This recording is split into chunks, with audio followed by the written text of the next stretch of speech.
大家好，我係4A 班盧柏軒，今次會為大家介紹適合秋天進行嘅活動。點解學校旅行通常會喺秋天進行？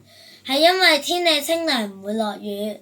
喺秋季，除咗學校旅行之外，仲有咩戶外活動係適合嘅？例如有踩單車、行山、放風箏同埋燒嘢食。點解？係因為秋季天氣清涼。喺秋季天氣乾燥，我哋喺燒烤嗰陣時應點樣避免發生火災？我哋應該揾一個適合燒嘢食嘅地方。走嗰陣時要確保所有火種完全熄滅先，同埋保持環境衛生。假如我係呢個秋季旅行嘅安全小隊長，我會點樣提醒同學們注意那3件事，並說明為什麼？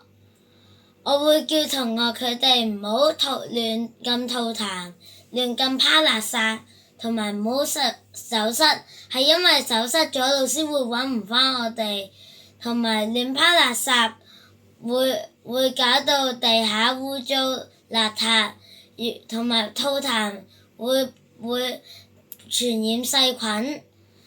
我嘅分享到此為止，多謝大家。